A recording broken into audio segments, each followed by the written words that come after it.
It's mid-October and it is still National Domestic Violence Awareness and Prevention Month.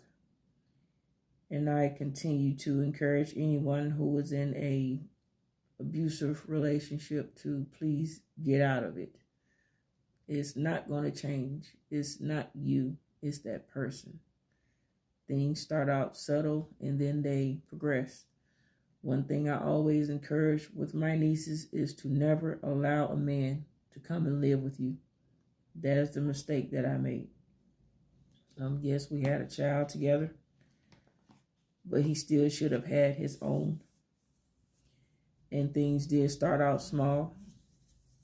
Arguments, disagreements, negative words being said, degrading words being said, then a bump, a push, and then ultimately a hit. We were fighting.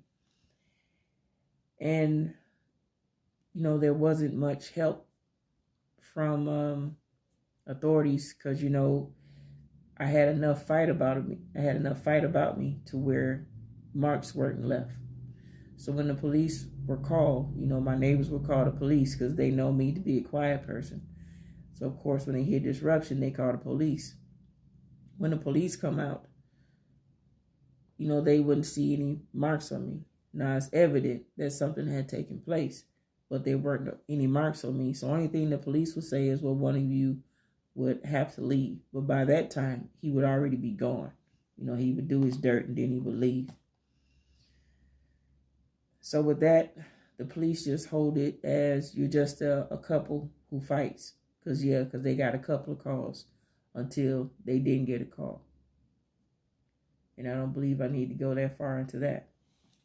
I just was not going to be a type of person to be in a relationship where I was going to be fighting in my house all the time. So eventually I did leave that relationship. Yep, it was a process through it. It was a back and forth. I made the mistake of allowing him to apologize. I forgave him, then allowed him to come back. Biggest mistake ever. I always encourage my nieces, don't ever do that if you get in that situation. Unfortunately, I did have 2 nieces who fell into that. And I told them just that. I said, if he apologizes and says he's sorry, let him be sorry outside of your house. He does not come in there, and you don't go in his. You keep your own place. He keeps his own place. However y'all work that out, if you ever work it out. But if he puts his hands on you once, he will do it again. Don't allow it. So I always encourage that, and I encourage anyone who's listening, men as well. I know that there are some women out there who are violent. They will fight, and for whatever reason, and don't believe that you're supposed to defend yourself, which I think is absolutely asinine. I don't know how you figure you're going to put your hands on somebody and nobody's going to return the blow. It's coming back. So I know that there are men who suffer with that as well. So I encourage you as well. You have a woman who is violent towards you in a relationship. She's abusive. Nope, get away from her. She's not the one you're supposed to be with.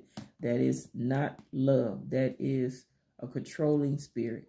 That is a mean, controlling, manipulative spirit. And they will do that. They will do things to harm you. Come back and say they're sorry. Do it again. All they're doing is building it up. It's getting worse and worse and worse. It gets no better. And they are also creating a false narrative about you to other people, like you're the problem. And you wonder why there's isolation,